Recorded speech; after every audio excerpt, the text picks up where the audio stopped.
Do any of us really know if this is commonplace in college football or not? Because I don't. I'm guessing we aren't hearing a ton of outcry from other teams and coaches around the nation because it might be going on at a lot of other places. And I think we need to find that out first. To be clear, scouting teams via videotape, looking at videotape of games, perfectly legal and frankly expected. You just can't send people to do it in person. And you can't be videotaping the signals that they're sending in from the sidelines, whether it be on cards or flashcards or hand motions or whatever. But you can look at the game film, video highlights, all of it. If you can find those games, right? You can look at as many as you want. So if you don't understand the details, a non-coaching staff member at Michigan, Connor Stallions, who you see there circled, reportedly ran an in-person scouting operation to scout future opponents and potential opponents and used video recordings of signs that opponents used from the sidelines, and that obviously allowed them to know some of their calls when Michigan played them. Well, Stallions has been let go.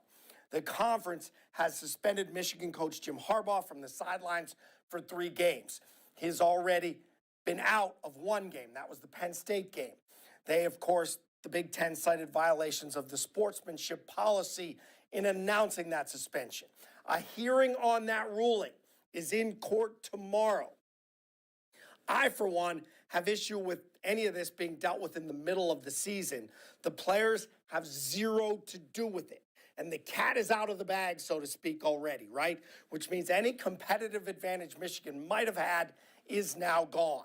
This one needs an NCAA fix, so they need to finish their investigation.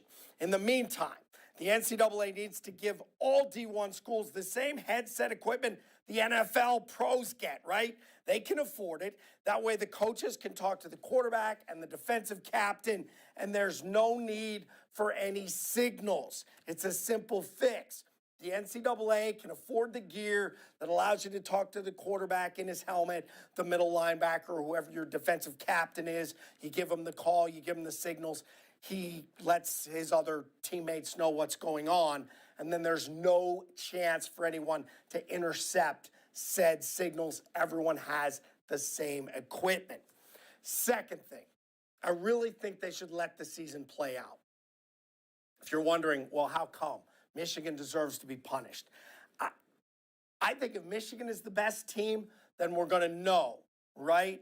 And if they're not, if they can't prove it on the field and they get beat, so be it. But when you take your head coach off the sidelines, now you have another argument. We were treated unfairly. We should have this, we should have that.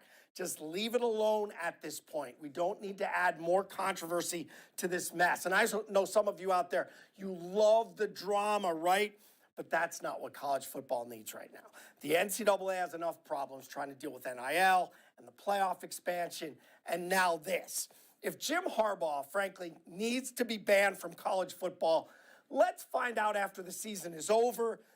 Fix the future. You can't go back retroactively and try and make people feel better, because what generally happens is then you make a whole bunch of other people feel worse. I think it's counterproductive, and it creates even more problems. But that's just my opinion. I've been wrong before.